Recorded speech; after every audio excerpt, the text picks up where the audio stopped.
আপনার কোরআনের 5টা আয়াত তেলাওয়াত করেন, আবার অনুবাদগুলো পড়েন, কোরআনের যে একটা শৈল্পিক সৌন্দর্য তখন বুঝতে পারবেন। ইসরায়েল রাষ্ট্রের আমরা বলতে পারি একটা নতুন বর্ডার আমাদের পাশে এসে কি উপনীত হয়েছে। ইতিমধ্যে ভারতের আসাম এবং পশ্চিমবঙ্গে প্রায় 35 লক্ষ মুসলমানের নাগরিকত্ব কেড়ে নেওয়া হয়েছে। নয়, ভারতের বেশিরভাগ রাজ্যে বর্তমানে মুসলমানদের যে গরু কুরবানি নিষেধাজ্ঞা আরোপ করা হয়েছে।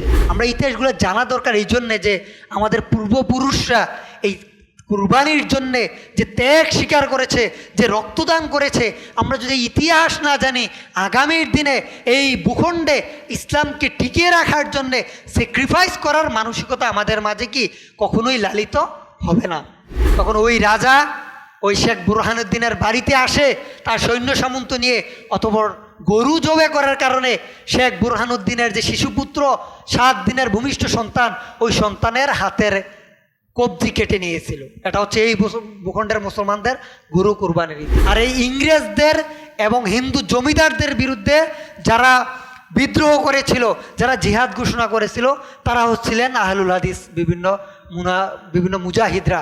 আহলুল হাদিস আমাদের পূর্বপুরুষরা, নবাব সিদ্দিক, হাসান ভূপালি, মেয়ার নাজির হোসেন দেওলভি, মাওলানা এনায়েত আলী, মাওলানা বেলায়েত আলী থেকে শুরু করে ইংরেজদের বিরুদ্ধে যারা তৎকালীন যুগে রুখে দাঁড়িয়েছিল, তারা ছিল আহলুল হাদিসদের পূর্বপুরুষ। আহলে হাদিস মার্কাজ কুমিল্লা সঠিক দ্বীন প্রচারের এক অনন্য মাধ্যম। ওয়ামা তাবিআহুম বিইহসানিন ইলা ইয়াউমিদ্দিন। আলহামদুলিল্লাহ নাহমাদুহু ওয়া নাস্তাঈনুহু ওয়া নাস্তাগফিরুহু ওয়া নু'মিনু বিহি ওয়া নাতাওয়াক্কালু আলাইহি ونعوذ بالله من شرور أنفسنا ومن سيئات أعمالنا من يهده الله فلا مضل له ومن يضلله فلا هادي له ونشهد أن لا إله إلا الله ونشهد أن محمدا عبده ورسوله الذي أرسله بالحق بشيرا ونذيرا وداعيا إلى الله بإذنه وسراجا منيرا. أعوذ بالله من الشيطان الرجيم. بسم الله الرحمن الرحيم. يا أيها الذين آمنوا اتقوا الله ولتنظر نفس ما قدمت لغد واتقوا الله إن الله خبير بما تعملون. ولا تكونوا كالذين نسوا الله فأنساهم أنفسهم أولئك هم الفاسقون. لا يستوي أصحاب النار أصحاب الجنة هم الفائزون. أعوذ بالله من الشيطان الرجيم. يا أيها الذين آمنوا اتقوا الله وقولوا قولا سديدا. يا أيها الذين آمنوا اتقوا الله حق تقاته ولا تموتن إلا وأنتم مسلمون. يا أيها الذين آمنوا لم تقولون ما لا تفعلون كبر مقتا عند الله أن تقولوا ما لا تفعلون. إن الله يحب الذين يقاتلون في سبيله صفا كأنهم بنيان مرصوص. أعوذ بالله من الشيطان الرجيم. بسم الله الرحمن الرحيم. إن عدة الشهور عند الله 12 شهرا في كتاب الله يوم خلق السماوات والأرض منها 4 حرم ذلك الدين القيم. যাবতীয় প্রশংসা এবং গুণগান ওই মহান রব্বুল আলামিনের জন্যে, যে মহান রব্বুল আলামিন দিন এবং রাত্রিকে সৃষ্টি করেছেন, পৃথিবীকে সিজিয়েছেন, জমিনকে সৃষ্টি করেছেন বিছানা স্বরূপ, অতঃপর আসমান এবং জমিনকে সৃষ্টি করেছেন এবং মানুষকে সৃষ্টি করেছেন জোড়ায় জোড়ায়। যিনি দিনকে করেছেন আলোক ছটা এবং রাতকে করেছেন প্রশান্ত স্বরূপ। যাবতীয় প্রশংসা এবং গুণগান ওই মহান রব্বুল আলামিনের জন্যে, যে মহান রব্বুল আলামিন ধনী গরিব, উঁচু নিচু, শ্বেতাঙ্গ কৃষ্ণাঙ্গ অনুরূপ নানান তারতম্যের মাধ্যমে মানব জাতিকে সৃষ্টি করেছেন। তিনি সেই রব যিনি দিনসমূহের মধ্যে নানান তারতম্য সৃষ্টি করেছেন। সপ্তাহের দিনসমূহের মধ্যে সর্বশ্রেষ্ঠ দিন হচ্ছে জুমার দিন। মাসসমূহের মধ্যে সর্বশ্রেষ্ঠ মাস হচ্ছে রমাদান মাস। রাতসমূহের মধ্যে সর্বোত্তম মাস হচ্ছে লাইলাতুল কদরের রাত। দিনসমূহের মধ্যে সর্বশ্রেষ্ঠ দিন হচ্ছে ইয়াউমুল আরাফা, আরাফার দিবসের দিন। এই যে দিন রাত চন্দ্র সূর্য প্রত্যেকটা সৃষ্টি জগতের মাঝে যেই তারতম্য আছে, এগুলো হচ্ছে আল্লাহ রাব্বুল আলামিন প্রদর্শিত একটা নিদর্শন। এই পৃথিবীতে কোনো কিছুই অমাবস্যার রাতে ঘন জঙ্গলে একটি কালো পাথরের উপর একটি কালো পিপিলিকাও এক মুহূর্তের জন্য চলাফেরা করে না আল্লাহ রাব্বুল আলামিনের হুকুমের অধীন ব্যতীত। আল্লাহর ইচ্ছার বাইরে কোনো কিছুই পরিচালিত হয় না। আল্লাহ যা ইচ্ছা তাই করেন। সেই রবের উদ্দেশ্যে, মহাশক্তিমান আল্লাহ রাব্বুল আলামিনের উদ্দেশ্যে আমরা সবাই কালিমাত শুকর আদায় করি, আলহামদুলিল্লাহ। আল্লাহ বলছেন, কালিমাতান তয়্যিবাতান কাশাজারাতিন তয়্যিবাতিন আসলুহা সাবিত ওয়া ফারউহা ফিস সামা। আল্লাহ এখানে বলছেন কালিমাতান তয়্যিবাতান, পবিত্র বাক্যগুলা হচ্ছে ওই পবিত্র বৃক্ষের ন্যায়।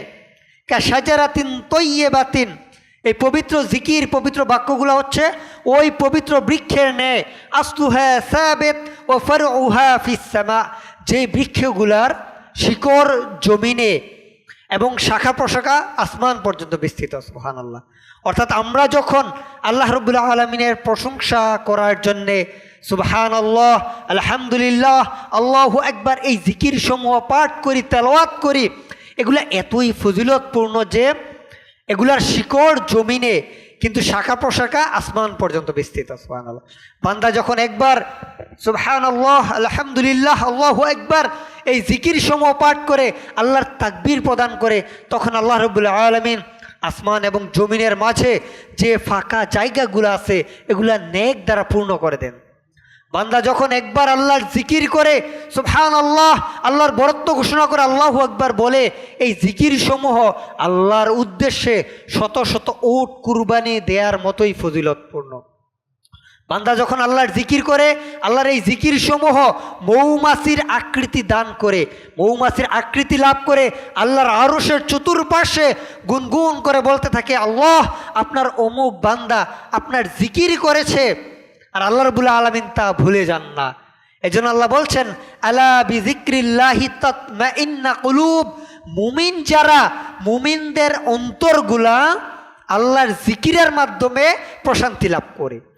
অর্থাৎ এই যে ছিন্ন বিচ্ছিন্ন নানান পাপ পঙ্কিলতায় আমাদের অন্তরগুলা অনেকভাবে হাঁসফাঁস করতে থাকে, বিভিন্ন অশান্তি আমাদেরকে স্পর্শ করে। আর আল্লাহ বলছেন মুমিনদের অন্তরগুলা, কলবগুলা আল্লাহর জিকিরের মাধ্যমে আল্লাহ রাব্বুল আলামিন এগুলাকে প্রশান্তি প্রদান করেন। সুবহানাল্লাহি ওয়া বিহামদিহি, সুবহানাল্লাহিল আযীম। সম্মানিত উপস্থিতি, আজকের জুমার খুতবায় সংক্ষিপ্ত সময়ে কোরআন সুন্নাহর কষ্টিপথ পাথরে জিলহজ মাসের প্রথম দশক, এই সম্পর্কে আমরা সংক্ষিপ্ত কিছু আলোচনা শোনার চেষ্টা করব। ওমা তাওফীকি ইল্লা বিল্লাহ, আলাইহি তাওয়াক্কালতু ওয়া ইলাইহি আনীব। সব কিছুর একটা আলাদা মৌসুম আছে। একজন কৃষক, তার ধান কাটার একটা মৌসুম আছে, ফল পাকার মৌসুম আছে বৈশাখ মাস, যারা জেলে তাদের মাছ ধরার মৌসুম রয়েছে। অনুরূপভাবে আল্লাহর যারা আবেদ, তাদের ইবাদতের মৌসুম আছে। এই যে ইবাদতের মহাসম্মানিত 4টা মাস, এর মধ্যে একটা মাস হচ্ছে জিলহজ মাস। আল্লাহর কাছে কিছু দিন, কিছু মাস, কিছু রাত ফজিলতপূর্ণ। কিছু দিন, কিছু রাত, কিছু মাসকে আল্লাহ অন্য দিনের ওপর, অন্য রাতের ওপর, অন্য মাসের ওপর ফজিলত দিয়েছেন, বরকত দিয়েছেন, শ্রেষ্ঠত্ব প্রদান করেছেন। অনুরূপভাবে একটা মহিমান্বিত মাস হচ্ছে জিলহজ মাস। এই জিলহজ মাস কেন এত গুরুত্বপূর্ণ, এই জিলহজ মাস কেন এত ফজিলতপূর্ণ, এই জিলহজ মাসের প্রথম দশকের আমলগুলা কেন আল্লাহর কাছে এত প্রিয় যা অন্য সময়ে নয়, এই সম্পর্কে আমরা কিছু বিষয় আলোকপাত করব। জিলহজ মাস কেন এত গুরুত্বপূর্ণ, তার 1 নম্বর যে কারণ, সেটা আল্লাহ রাব্বুল আলামিন সূরা তাওবার 36 নম্বর আয়াতে আল্লাহ বলছেন, এটা হচ্ছে হারাম মাস। জিলহজ মাস হচ্ছে মহাসম্মানিত মাস। আল্লাহ বলছেন, ইন্না ইদ্দাতাশ শুহুর ইনদাল্লাহি 12। এই পৃথিবী সৃষ্টির পর থেকে আল্লাহর আরশে আল্লাহ 12টা মাস কি করেছেন, লিপিবদ্ধ করে রেখেছেন পৃথিবীর সৃষ্টি জগৎ থেকে। শাহরান ফি কিতাবিল্লাহি ইয়াউমা খালাকাস সামাওয়াতি ওয়াল আরদ, যেদিন আসমান এবং জমিনকে সৃষ্টি করেছেন সেদিন থেকে আল্লাহ রাব্বুল আলামিন 12টা মাস সৃষ্টি করেছেন, এবং তার থেকে মিনহা আরবাআতু হুরুম, 4টা মাসকে আল্লাহ মহা সম্মানিত করেছেন। যালিকা দ্বীনুল কাইয়্যিম, এগুলো হচ্ছে আল্লাহ কর্তৃক নির্ধারিত। অর্থাৎ 12টা মাসের মধ্যে আল্লাহর কাছে 4টা মাস হচ্ছে মহা সম্মানিত, মহা বরকতময়। সেগুলো হচ্ছে জিলকদ, জিলহাজ, মুহররম এবং রজব মাস। অর্থাৎ আল্লাহর কাছে হারাম সম্মানিত একটা মাস হচ্ছে জিলহজ মাস। দ্বিতীয় যে কারণ, এটা হচ্ছে এটা হজের মাস। উমরার জন্যে সারা বছর নির্ধারিত থাকে, কিন্তু হজের যে দিনগুলা এগুলো হচ্ছে ইসলামী শরীয়তে আল্লাহ কর্তৃক নির্ধারিত। সেই সময়টা হচ্ছে কি, জিলহজ মাস। আল্লাহ বলছেন আল হাজ্জু আশহুরুম মা'লুমাত, হজের যে দিনগুলা, হজের যে সময়গুলা, এগুলো আল্লাহ কর্তৃক নির্ধারিত। এই নির্ধারিত সময়ের মাঝেই হজ পালন করতে হয়। ফামান ফারাদা ফীহিন্নাল হজ, যার ওপর এই হজকে ফরজ করা হয়, যে এই হজ আদায় করে, ফালা রফাসা, সে এই হজের সময়ে অশ্লীল কাজ করবে না, ওলা ফুসুক, পাপাচার করবে না, ওলা জিদাল, যুদ্ধ বিগ্রহ, মারামারি, এই কাজগুলা করবে না। ফিল হাজ, অর্থাৎ যে হজের জন্য নিয়ত করবে তার জন্য এই কাজগুলা কখনোই কি শুভনীয় নয়। এই জিলহজ মাস এত যে তাৎপর্যপূর্ণ, তার আরেকটা কারণ হচ্ছে কুরবানি। অর্থাৎ আল্লাহ রাব্বুল আলামিন কুরবানির যে বিধান, এই বিধানটা আল্লাহ রাব্বুল আলামিন জিলহজ মাসে আমাদের ওপর কি করেছেন, ফরজ করেছেন। কুরবানির দীর্ঘ ইতিহাস আছে, এটা আমরা আলোচনার দ্বিতীয়াংশে আলোকপাত করার চেষ্টা করব। আল কুরবানু মা ইয়াতাকাররাবু বিহি ইলাল্লাহি তাআলা, কুরবানি হচ্ছে আল্লাহ রাব্বুল আলামিনের নৈকট্য লাভের জন্যে, আল্লাহ রাব্বুল আলামিনের সন্তুষ্টি লাভ করার জন্যে যে কাজটা করা হয় সেটা হচ্ছে কুরবানি। অন্যত্র বলা হয়েছে আল কুরবানু মা ইয়াকাররাবু ইয়াদহু ইলাল্লাহি তাআলা, অর্থাৎ আল্লাহ রাব্বুল আলামিনের সন্তুষ্টি লাভ করার জন্যে যে পশুর জবে করা হয়, রক্তপাত ঘটানো হয়, সেটাই হচ্ছে কুরবানি। আল্লাহ পবিত্র কোরআনের ছোট্ট একটা সূরা, সূরা আল কাউসার, এখানে বলছেন ফসল্লি লিরাব্বিকা ওয়ানহার, আপনি আপনার রবের সন্তুষ্টির জন্যে কি করেন, সালাত আদায় করেন এবং কুরবানি প্রদান করেন। হজরত ইব্রাহিম আলাইহিস সালাম, তাকে বলা হয় আবুল আনবিয়া, নবীদের পিতা। আর আমাদের নবী সাল্লাল্লাহু আলাইহি সাল্লাম, তাকে বলা হয় সাইয়্যিদুল আনবিয়া, নবীদের নেতা। তো আবুল আনবিয়া, নবীদের পিতা হজরত ইব্রাহিম আলাইহিস সালামের হাত ধরে মূলত ক্যালেন্ডারে এই কুরবানির যে বিধানগুলো আল্লাহ রাব্বুল আলামিন ফরজ করেছিলেন। তার পূর্বেও কুরবানির বিধান ছিল, তবে ইসলামী শরীয়তের একটা নির্ধারিত সময় কুরবানি হিসেবে আলাদাভাবে যে বিশেষত্ব, এই বিশেষায়িত হয়েছিল ইব্রাহিম আলাইহিস সালামের হাত ধরে। তো আমরা কম নূর প্রদান করবেন। জোনাকি পোকার পিছনে যে আলো আছে, একজন ব্যক্তিকে তার আমলের কারণে ততটুকু নূর প্রদান করবেন তার ডান পায়ের বৃদ্ধাঙ্গুলিতে। প্রত্যেককে আল্লাহ তার আমল অনুযায়ী নূর প্রদান করার পরে জাহান্নামকে টেনে নিয়ে আসা হবে। জাহান্নামের ওই পারে থাকবে জান্নাত, অতঃপর জাহান্নামের ওপরে পুলসিরাতের একটা সেতু স্থাপন করা হবে। অতঃপর আল্লাহ রাব্বুল আলামিন নির্দেশ দিবেন, তোমরা প্রত্যেককে যে আমি নূর দিয়েছি, আমলের অনুপাত অনুযায়ী ওই নূর দ্বারা তোমরা পথ চলতে সাহায্য করো। মুমেন, মুনাফিক প্রত্যেককে সেদিন পথ চলা শুরু করবে। পথ চলতে চলতে যারা মুনাফিক, তারা পুলসিরাতের সামনে গিয়ে তাদের নূরগুলা কি হবে, নিভে যাবে এবং তারা জাহান্নামে পড়ে যাবে। অতঃপর একে একে মুমিনদের একটা দল, যাদের সংখ্যা হবে 70,000, তারা বাতাসের চেয়ে দ্রুত গতিতে পুলসিরাত পার হয়ে জান্নাতে চলে যাবে। সুবহানাল্লাহ। এই যে পুলসিরাতের ব্রিজটা, এটা হবে, হাদিসে এইভাবে বর্ণনা করা হয়েছে সহিহ বুখারীতে, এই পুলসিরাতের এই ব্রিজটা তরবারির শলাকার ন্যায় ধারালো এবং সুতার ন্যায় চিকন। এই ব্রিজটা আমাদেরকে পার হতে নির্দেশ দেওয়া হবে। একে একে একটা দল যারা কি বিদ্যুৎ বেগে পার হয়ে যাবে, আরেকটা দল তারা বাতাসের মতো দ্রুত গতিতে পার হয়ে যাবে, আরেকটা দল আসবে তারা উটের পিঠে আরোহণ করে দ্রুত গতিতে পার হয়ে যেতে যেতে ওই সর্বশেষ যে ব্যক্তিটা, ওই ব্যক্তিটা পার হতে যাবে, সে একটু যাবে তার আলো নিভে যাবে, সে থমকে দাঁড়াবে, আবার একটু পথ চলবে আবার আলো চলবে, এভাবে একটা সময় জাহান্নামের লেলিহান শিখা তার গায়ে লেগে যাচ্ছে এমন একটা অবস্থা হবে। ওই সময় আল্লাহ তার প্রতি রহম করবে, অথবা রহম করার কারণে সে কোনোভাবে জাহান্নামে পড়ে যাচ্ছে এই অবস্থায় সে জান্নাতে চলে যাবে। সুবহানাল্লাহ।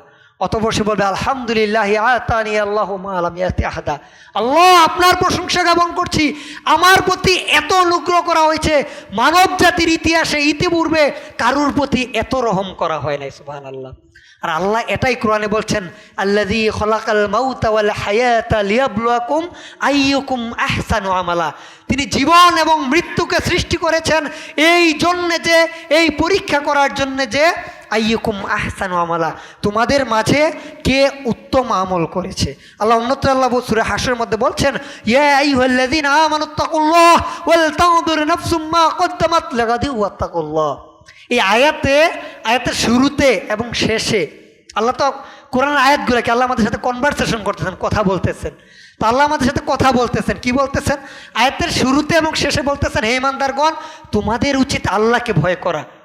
শুরুতে এবং শেষে আল্লাহ বলছেন তোমাদের উপর আল্লাহকে ভয় করা, এবং এই দুই আল্লাহকে ভয় করার মাঝে একটা ইনভার্টেড কমা আছে। এই ইনভার্টেড কমার মাঝখানে আল্লাহ বলছেন ওয়াল তানজুর নাফসুম মা কদ্দামাত লিগাদিন ওয়াত্তাকুল্লাহ, এবং তোমাদের প্রত্যেকের উচিত চিন্তা করা আগামীকালকের জন্য সে কি প্রেরণ করেছে। এখানে আগামীকাল বলতে কোন দিনকে বোঝানো হয়েছে? আগামীকাল বলতে কোন দিনকে বোঝানো হয়েছে? পরকালকে বোঝানো হয়েছে। অর্থাৎ এই দুনিয়াটা আল্লাহ এখানে বলছেন আমাদের জন্য একটা হচ্ছে বিনিয়োগের জায়গা। আপনি একজন ব্যবসায়ী, আপনি আজকে যদি বিনিয়োগ করেন তার প্রফিট কিছুদিন পরে পাবেন। যেই হারে আপনি বিনিয়োগ করবেন ওই হারে প্রফিট পাবেন। আবার বিনিয়োগ যদি উল্টাপাল্টা করেন আপনার লস হবে।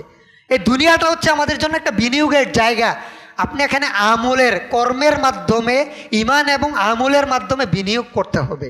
এই বিনিয়োগের পার্সেন্টেজ অনুযায়ী আল্লাহ রাব্বুল আলামিন আপনাকে প্রফিট দেবেন। কোন দিন প্রফিট দেবেন? কিয়ামতের দিন আপনাকে কি তার প্রফিট দেবেন। তবে ঈমান এবং আমলের মাঝে যদি শৈথিল্য থাকে, আপনার ঈমানে যদি সমস্যা থাকে কিংবা আমলে যদি সমস্যা থাকে, তাহলে ভুল জায়গায় ইনভেস্ট করলে যেমন আপনার লস হবে, অনুরূপভাবে এই ভুল ইনভেস্টের কারণে আপনার ঈমান এবং আমলও আপনাকে কোথায় নিয়ে যাবে? জাহান্নামে নিয়ে যাবে।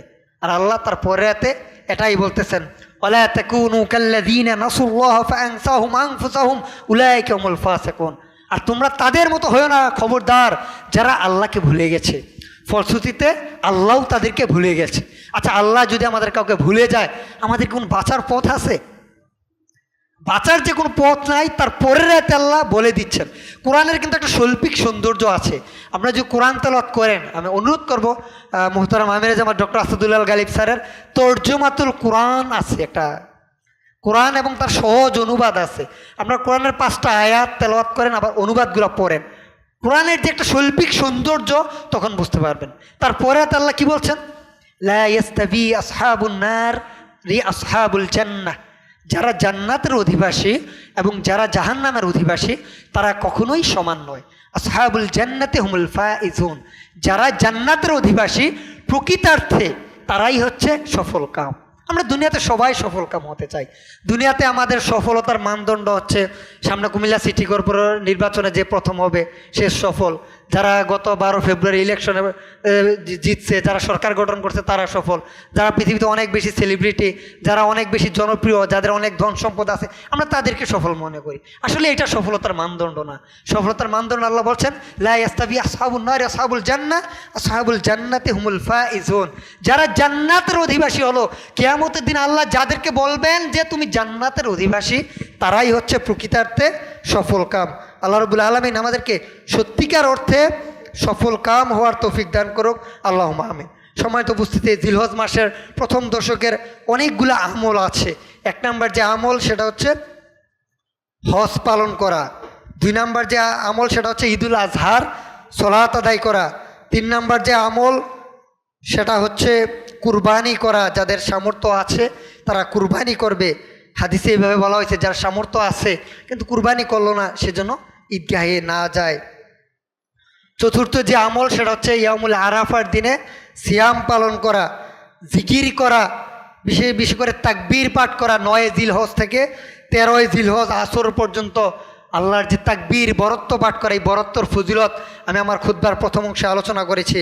এবং জিলহজ মাসের প্রথম দশকে চাঁদ ওঠার পূর্বেই চুল এবং নাক কর্তন না করা, এগুলো হচ্ছে জিলহজের প্রথম দশকের আমল।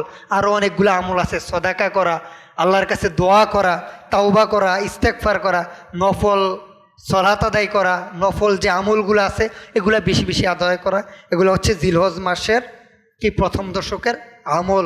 প্রথম দশকের অনেক ফজিলত আছে, যে ফজিলতগুলো আমরা আমাদের আলোচনার প্রথমাংশেই আলোচনা করেছি।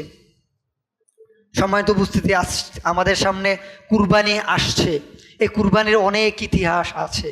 এই ইতিহাস হচ্ছে একটা ত্যাগের ইতিহাস, বৃহৎ ত্যাগ স্যাক্রিফাইসের ইতিহাস। হযরত ইব্রাহিম আলাইহিসসালাম যে ত্যাগ এবং স্যাক্রিফাইসের নজির আমাদের মাঝে রেখেছিলেন, সেই ত্যাগ এবং আত্মদানের যে নজির যুগ যুগ ধরে মুসলমানরা প্রদান করেছে। সম্প্রতি ভারতের যে পশ্চিমবঙ্গ, এই পশ্চিমবঙ্গে ক্ষমতাসীন যে বিজেপি যারা সরকার গঠন করেছে, আপনারা সেখানের ইতিহাস জানেন। ইসরায়েল রাষ্ট্রের আমরা বলতে পারি একটা নতুন বর্ডার আমাদের পাশে এসে কি উপনীত হয়েছে। ইতিমধ্যে ভারতের আসাম এবং পশ্চিমবঙ্গে প্রায় 35 লক্ষ মুসলমানের নাগরিকত্ব কেড়ে নেওয়া হয়েছে। শুধু তাই নয়, ভারতের বেশিরভাগ রাজ্যে বর্তমানে মুসলমানদের যে গরু কুরবানি নিষেধাজ্ঞা আরোপ করা হয়েছে এবং মুসলমানদের কুরবানির দীর্ঘ ইতিহাস আছে। আমরা যদি এই ইতিহাসগুলো সংক্ষিপ্ত সময় আপনাদের একটু স্মরণ করে দেওয়ার ইতিহাসগুলো আমাদের জানার প্রয়োজন আছে।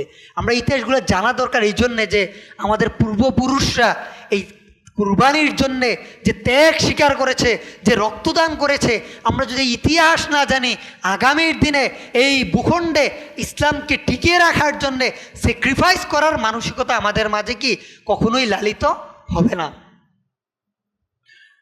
ভারতে বর্তমানে প্রায় 35 লক্ষ মুসলমানের কি নাগরিকত্ব কেড়ে নেওয়া হয়েছে। সুতরাং স্বাভাবিকভাবে এই মুসলমানদের উপর যখন নির্যাতন করা হবে, তারা কোথায় আসবে? মিয়ানমারের মুসলমানদের মতো বাংলাদেশে আসা শুরু করবে, তাই না? এই ভূখণ্ডের মুসলমানদের জন্য সবচেয়ে গুরুত্বপূর্ণ ভূখণ্ড হচ্ছে বাংলাদেশ। আপনি দেখেন, ইংরেজরা মুসলমানদের হাত থেকে আজ থেকে 200 বছর আগে এই ভারতীয় উপমহাদেশ যখন কেড়ে নেয়, পুরো ভারতের শাসন করত কারা ছিল? মুসলমানরা ছিল। মুসলমানদের হাত থেকে যখন তারা কেড়ে নেয়, সর্বপ্রথম কোন ভূখণ্ডটা মুসলমানদের হাত থেকে কেড়ে নিয়েছিল? বাংলা বিজয়ের হাত ধরে ইংরেজরা পরবর্তীতে পুরো ভারত বিজয় লাভ করেছিল। অর্থাৎ ভৌগোলিকভাবে এই বাংলা হচ্ছে এত গুরুত্বপূর্ণ যে ইসলামের ইতিহাস, ভবিষ্যৎ, এই ভূখণ্ডের এই পুরো উপমহাদেশের মুসলমানদের অনেক কিছু নিহিত থাকে এই বাংলার ওপরে।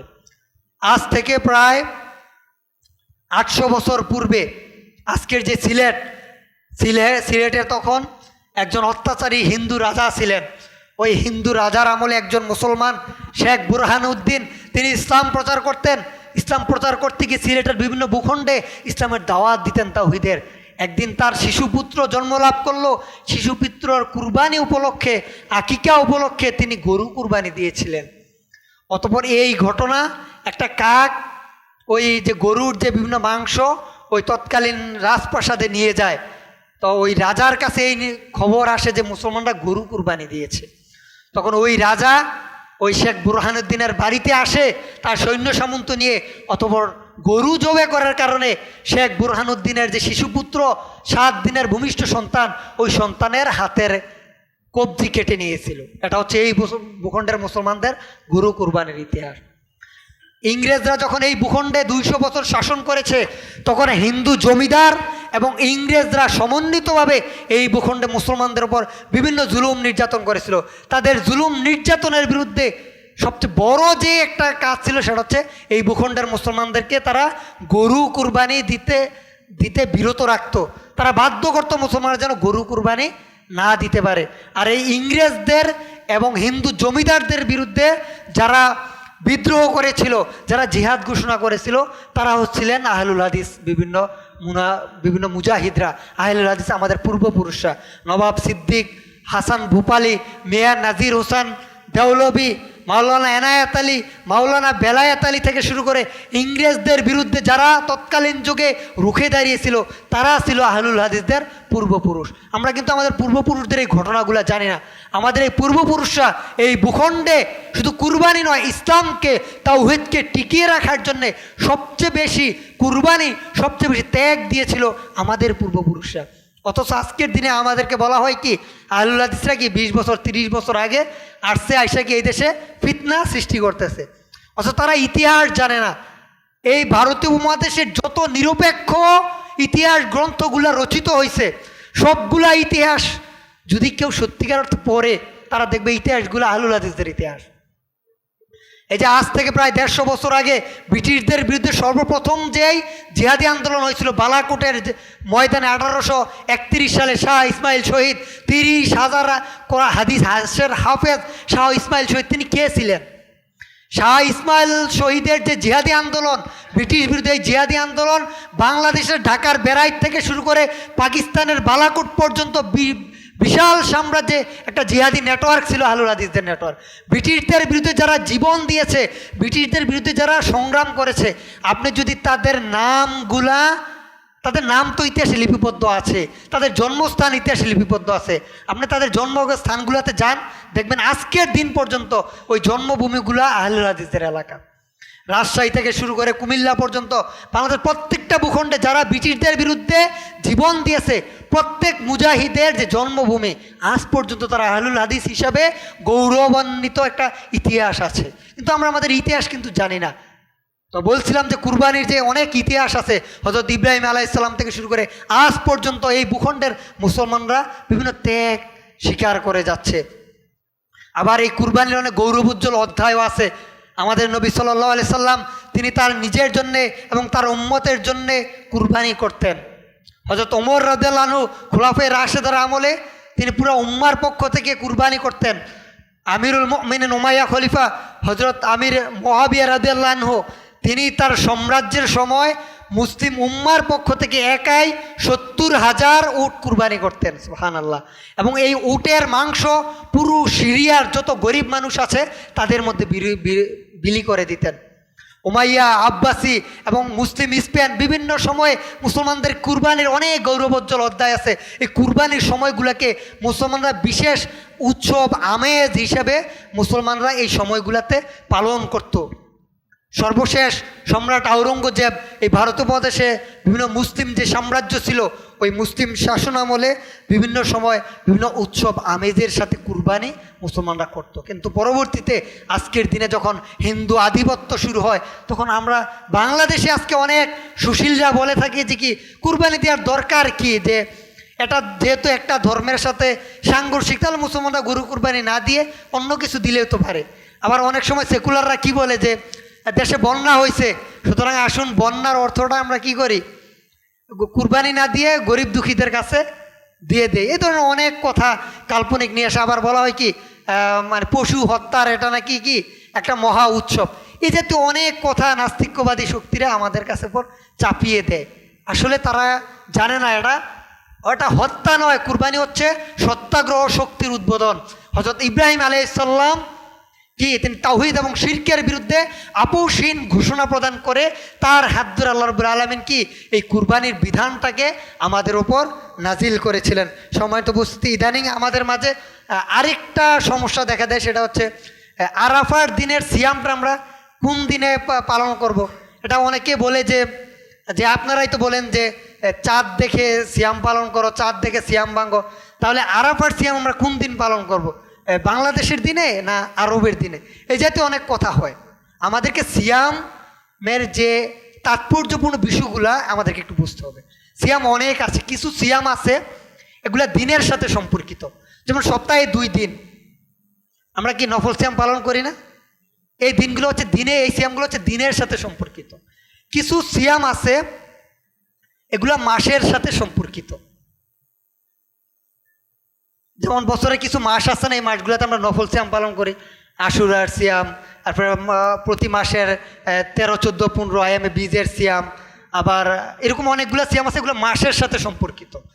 কিছু সিয়াম আছে দিনের সাথে সম্পর্কিত, কিছু সিয়াম আছে মাসের সাথে সম্পর্কিত, কিছু সিয়াম আছে চাঁদ দেখার সাথে সম্পর্কিত, যেমন রমাদান মাসের সিয়াম।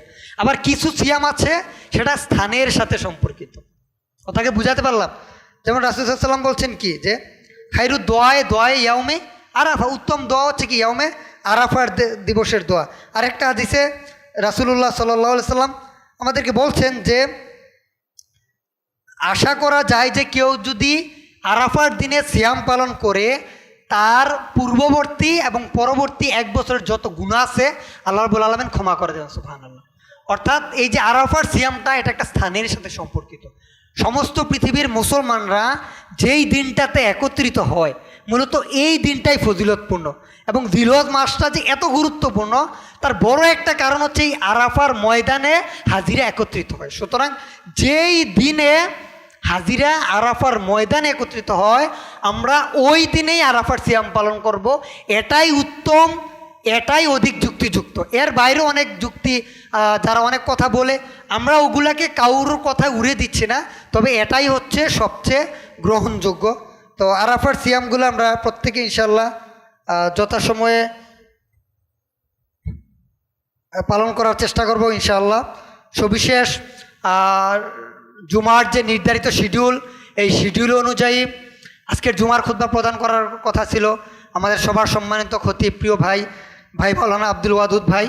তো ঢাকা চট্টগ্রাম মহাসড়কে তীব্র যানজটের কারণে তিনি পথিমধ্যেই ফিরে যেতে হয়েছে। তো তার বদৌলতে আমাকে আসতে হয়েছে, আমার অন্যত্র খুতবা ছিল সেটা চেঞ্জ করে আমি এখানে আসা। আরেকটা বিষয় হচ্ছে আমাদের আমিরে জামাত ডক্টর আসাদুল্লাহ গালিব স্যারের একটা বিশেষ আহ্বান হচ্ছে জিলহজের প্রথম দশকে আমরা যেন প্রত্যেকে 100 টাকা করে বিশেষ দান আদায় করি। এই দানটা অনেকে বলে যে আমরা কেন বিভিন্ন সময় আপনাদের কাছ থেকে বিভিন্ন সদাকা দান নেই। আসলে আমরা এই দেশে সত্যিকার অর্থে কোরআন এবং সহিহ হাদিসকে সত্যিকার অর্থে বিজয় এবং প্রতিষ্ঠিত করতে চাই। ইসলামের সত্যিকার যে দাওয়া, এই দাওয়াটা ব্যক্তি, সমাজ এবং রাষ্ট্র প্রত্যেকটা জায়গার প্রতিষ্ঠা করার জন্যে আমাদেরকে জাতীয়ভাবে অনেকগুলো প্রকল্প চালু আছে। আপনারা জেনে খুশি হবেন, পার্বত্য যে জেলাগুলা যেখানে খ্রিস্টান মিশনারিদের আধিক্য, এই পার্বত্য জেলাগুলাতে আমাদের মার্কাজ প্রতিষ্ঠা করা হয়েছে। দেশের বিভিন্ন এলাকায় আমাদের প্রত্যন্ত অঞ্চলগুলোতে আমাদের দায়ী টিম প্রেরণ করা হয়। দেশের বিভিন্ন বিশ্ববিদ্যালয়গুলোতে আমাদের একটা টিম আছে যারা দাওয়াতি কাজ করে। দেশে প্রায় 1,500-এর অধিক ইয়াতিমকে আমরা কোনো টাকা পয়সা ছাড়াই আমরা পালন করি। দেশের বিভিন্ন জায়গায় অনেক মসজিদ, মাদ্রাসা, দাতব্য প্রকল্প আমাদের আছে এবং বিভিন্ন আরও অনেক সেবামূলক প্রকল্প আছে। তো এই কাজগুলা সংগঠন হচ্ছে আমাকে, আপনাকে, সবাইকে নিয়ে আমরা যদি এই জায়গাগুলোতে দিনকে সত্যিকার অর্থে বিজয়ী করার জন্য আঞ্জাম দেই, তাহলে আমার এই সদাকা, আমার এই সময়, আমার এই যে বুদ্ধি, আপনি যেইভাবে আমাদেরকে সহযোগিতা করবেন এটা আমাদের জন্য হবে একটা বিনিয়োগের জায়গা। এই বিনিয়োগটা হবে আমাদের জন্য সদাকায়ে জারিয়া। আমি আপনি কেউ ওই পৃথিবীতে থাকবো না, কিন্তু আমরা মৃত্যুর পরেও আমাদের এই দাওয়াতি প্রকল্প থাকবে। এই মার্কাজ ইনশাল্লাহ আমায় আপনি না থাকলেও এই মার্কাজ থাকবে। দেশের বিভিন্ন এলাকায় আমাদের যে দাওয়াতি প্রকল্প, এগুলো আমরা না থাকলেও কিয়ামত পর্যন্ত আল্লাহ রাব্বুল আলামিন টিকিয়ে রাখবেন। সুতরাং এই প্রকল্পগুলোতে আপনি যদি কি মেধা দান করেন, কিংবা শ্রম দেন, কিংবা অর্থ দেন, এটা পরমাণুর মতো ক্ষুদ্র ক্ষুদ্র হয়ে আমাদের বিশাল প্রকল্পের সাথে মিশে যাবে ইনশাল্লাহ। কিয়ামত পর্যন্ত এটা আপনার জন্যে একটা বিনিয়োগ সদাকায়ে জারিয়া হিসাবে জারি থাকবে এবং তার মুনাফা ইনশাআল্লাহ আমরা কিয়ামতের দিন পাবো, এই বিশ্বাস রাখি। আল্লাহ রাব্বুল আলামিন আমাদের সদাকা, আমাদের নেক আমল, আমাদের নেক কাজ, সর্বোপরি আমাদের ঈমান, আমাদের আখলাক, আমাদের আমল সবগুলা যেন হয় আল্লাহর সন্তুষ্টির জন্য, আল্লাহুম্মা আমিন।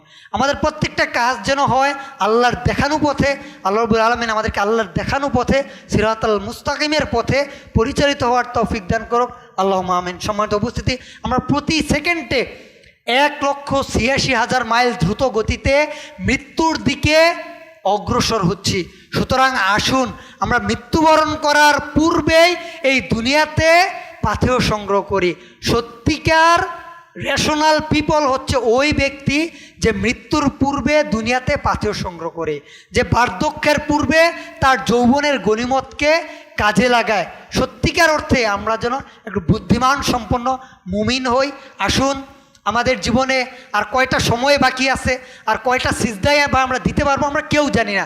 সুতরাং আসুন, এই জিলহজের প্রথম দশকে আমরা আল্লাহর কাছে নেক নিয়ত থেকে তাওবা করি, ইস্তেগফার করি এবং নেক আমলের প্রতিযোগিতা করি। এবং আমাদের মাঝে যাদের সামর্থ্য হয় নাই, আল্লাহ রাব্বুল আলামিন আমাদেরকে যেন ইসলামের যে 4টা বড় ইবাদত সালাত, সিয়াম, হজ এবং যাকাত প্রত্যেকটার প্রদান করার জন্যে সামর্থ্য দান করে। আল্লাহুম্মা আমিন। আমরা যেন কি শুধু সালাত সিয়ামের মাধ্যমে সীমাবদ্ধ না থাকে, আল্লাহ যেন আমাদেরকে হজ আদায় করার তৌফিক দান করেন। আল্লাহুম্মা আমিন। আল্লাহ যেন আমাদের প্রত্যেকটা মুসলমানকে যাকাত প্রদান করার মতো সামর্থ্য প্রদান করে, শক্তিমত্তা প্রদান করে। আল্লাহ আমাদেরকে সেই অর্থনৈতিক শক্তিমত্তা প্রদান করুক। আল্লাহুম্মা আমিন। আল্লাহ আমাদেরকে আমাদের দিন দুনিয়া আমাদের ঈমান আমলগুলোকে কবুল করুক। আল্লাহুম্মা আমিন। আখির দাওয়ানা আলহামদুলিল্লাহি রাব্বিল আলামিন। আসসালামু আলাইকুম ওয়া রাহমাতুল্লাহ।